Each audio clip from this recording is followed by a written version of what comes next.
Hi guys, I'm Jennifer. I'm the founder of The Breamery, and I'm here today with Claudio Placco, who is with Mad Flavor. He and his wife Christina are out of Portland, Maine, doing fabulous cheeses that are so visually beautiful, which is singing my song. I just absolutely love your packaging, your branding, everything. So I wanted to introduce you and ask you how you guys got started and how long have you been doing this and what's special about your vegan cheese that you bring to the market. Thank you for the introduction, Jennifer. When we started with my wife, we were the furthest idea from starting this company, but it happened while I was a chef in a restaurant in Boston, and I was doing more and more events, and I saw growth in plant-based events and requests for charcuterie boards, and I was sourcing products out there, but I could never be too happy with it, so I decided to why not try for myself and see what can I create with this, as any arrogant chef would. And I did the first batch and I thought, how hard can it be? And it turns out it's pretty hard to make something that's good and tasty. And for plant-based cheese, I didn't want to sacrifice texture, flavor, or quality. So I kind of got down the rabbit hole and I became obsessed with it to create something that's visually striking as well, but very tasty, and it has good nutritional value and you don't have to feel bad for eating as well. So after a lot of trial and errors, I thought we finally had something good, and that's where my wife and business partners come into the story. She is great with our design, our logos, and she made everything presentable for the market. And we started very small, but then we saw a very high demand for our products. So then we went full time into it, creating new flavors, partnering with a lot of growers and producers here in Maine. And we try to use as many local products as possible because I think that helps everybody and it makes our products even better and stand out. And we are still very young company. It hasn't even been 2 years since we started, but we're always looking to improve our flavors and add more condiments and our salamis as well. So we're always looking to do better, and it's great to have partners like Vreemery in that as Did well. you did you start at Farmers Market? Is that where you Yes, guys started? Do you still do farmers market? yes, we will do some as well this year. Uh-huh. Yes, Cool. Did you love it? I loved when I did farmers markets. I loved it. We thought of it as like the only possibility for us to start and to introduce ourselves to the market. Uh-huh. And once we did the first one, we didn't know what to expect at all. We had never done. We had been to farmers market, but on the other side of it, not as a vendor. Yeah. And we did the first one, and it went so much better than we could have ever imagined, even in the most optimistic dreams that we had.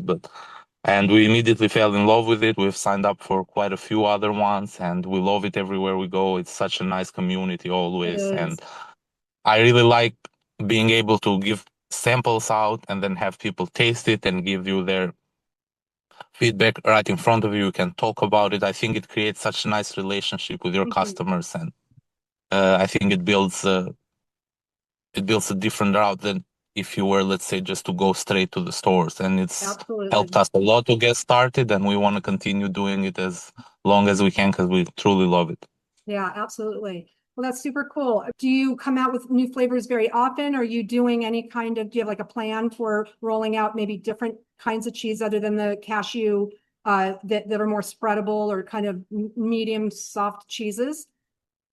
So we are working on a couple cheeses now. They are still not where I like them to be, but I think soon we will have one of our blue cheeses come out and the camembert as well.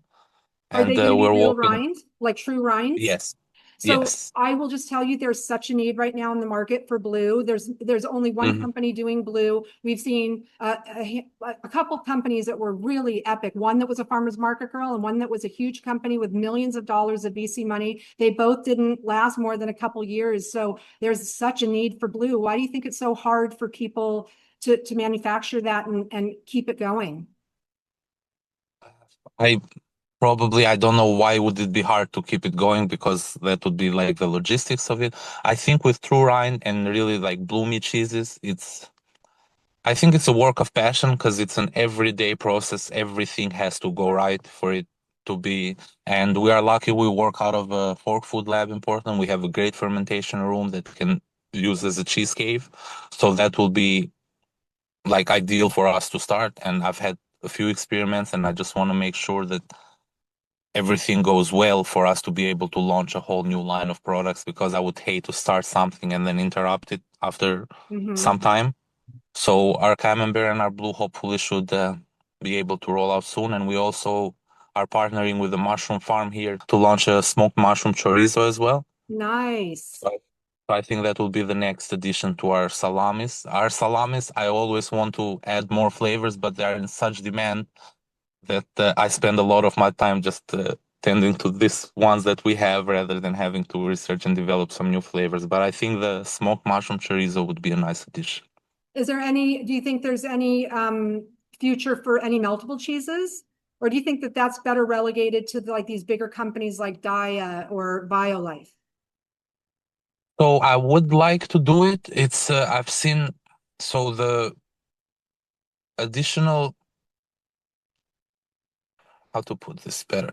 So there are some stuff that needs to be in the cheese to make it melt, let's say in a grilled cheese type of way, that I've seen divided research on. Like And I Papakarahinen? exactly. And Yeah, the other, so I don't consider myself a scientist. I don't want to put my 2 cents in it because I've seen real scientists do research and they are divided on it. So my biggest goal, I would love to melt cheese. I have so many recipes that I want to use, but our biggest goal is to create something that's healthy for you, to create something that just because you want to eat plant-based doesn't mean you have to sacrifice your health or your for nutritional sure. values. And like I said, I might be completely wrong, but unless I think that it's something that everybody can enjoy, then I don't want to include it in our lineup. And I really wanted to do, I did quite a few tests with the mozzarella and I loved it, but I said, let's put that on the back shelf for now Yeah, and let continue with what we're doing. And then who knows? But yes, the bigger companies, like you said, they have that advantage because they can do a lot more testing and then they can go into production much quicker than a small company like us. So that's why when every move we make, we have to be very careful. And that's why I like the farmers market too, because that's our research group right there. We go, people tell absolutely. us right there their feedback, and it's always nice to hear good. It gives you motivation and it pushes you to keep growing and do better. So for us, it's working great. But I have a little. I sometimes I want to launch too many new products, but my wife, she's the one that reels me in a little bit, and I think Yeah, that's good of her to do that because I think we good have a lot balance. in our hands now to deal. So yes, we have Yeah, that balance. yeah, great. Or do you distribute in any stores or you just farmers market and then like whole like us or other people? So we are in one store in New Jersey, in a couple of stores in Maine, and we just had a store in North Carolina to put an order as well. So it's starting to Great. do a little more wholesale. So we were much more local, and then of course the Creamery. But yes, for now it's just a few. So we'll see in the future. Like we're too very cautious with growing because we don't want to go to a point that it gets overwhelming or we have to sacrifice any. Like for us, quality is number one. We Yeah, want to that's keep it small really batch. smart. Yeah, It's we easy to want to be keep it tempted. small batch. It's easy to be Yes, tempted to definitely. grow too fast, you know? And then that is what happens is, you know, quality starts to change, or if you get so big, you've got to start like making higher margins. You've got to formulate so that you can use cheaper ingredients so you can make more Yeah. margins. So one thing that I'll say is that I did farmers market for like 3 years, and I made more money when I did farmers market than when I had my restaurant, or when I had my restaurant and e-commerce, or e-commerce. Hmm. It was such a beautiful lifestyle. It was such a great way to support local, and it was profitable because the overhead was, you know, such a doable. I don't know what it was for you, but it was a very small percent of Yeah. sales, single digits, you know, Hmm. percent, and like an annual $25 fee. So, and like you said, such a great way to meet people and get it in their mouth and get feedback right there. And then you can go back in the kitchen and retool right away. And, you know, so yeah, it's a powerful marketplace for sure. Yeah, and that's then I believe in that exactly to like once you get to that point you grow, something has to give. So we are not looking unless we have a certain plan that we can grow and keep the same quality and the same Yeah, production that we do right now. We're not looking for that because I think what makes us different from everybody is that we stay true to that small batch production. Everything gets double check, everything we know where everything is coming from. We work with our farmers and our growers, and that's how we can guarantee the quality of our product. Are you thinking about bringing in any other types of bases, like maybe moving into almond or other kinds of nuts? Or are you like tried and true and loyal to cashew? So I tried a lot of them. We really wanted to do oats because we can grow oats here in Maine. And I really, really wanted to do that. It's just it doesn't give me all of those healthy fats that cashews do. Mm-hmm. So after the fermentation, the texture changes a little bit. And I've had reviews that say, oh, it's still pretty good, but to my palate is not as good Yeah. as the cashew. So that's why we've stuck with cashews. And I always look because we do like for small events here when we would do a catering, I do oat milk ice cream. And I really like how it turns out in that sense. But after the fermentation and the culturing and the aging of the cheeses, for me, I saw that it changes a little bit, like from that creaminess to a little bit of a graininess. Mm-hmm. And I didn't want to have that, so that's why we stuck with cashews, and they adapt great to the fermentation. They don't change their structure after aging, and they've been for us, they've been great. So I think we're gonna stick with that for the cheeses, and then for the salamis, we're always trying to innovate them and have them. Are you thinking about doing any kind of bigger salamis, like more for, say, a salami sandwich instead of the little guys? Yes, yes. So I worked on we did a collaboration with the sandwich store here, and Uh-huh. I did a mortadella for them, and we've just haven't had like the request for it. Mm-hmm. So that's why I've stuck to like the smaller salamis that we Mm-hmm. have, Yeah, that like seems the to be the retail most stuff. common in the space. Like when I think about the ones that we have, they're all more like an Italian sausage style. The only big one that Hmm. we have is from Prime Roots, and but it's like for sure, just as far as from an R&D standpoint, for or for your consideration, it's our second best selling product in the entire marketplace, and it's big. They're like this big, a circle, Hmm. so it translates like for a salami sandwich really beautifully. If Hmm. you ever need somebody to test it, we'll do that. We love Definitely. salami here. So, and are all your meats made with gluten? And if so, Yeah. are you considering an alternative type of salami Uh, without? s- so we have considered that too, and I am working on it. I still haven't gotten the desired texture from it.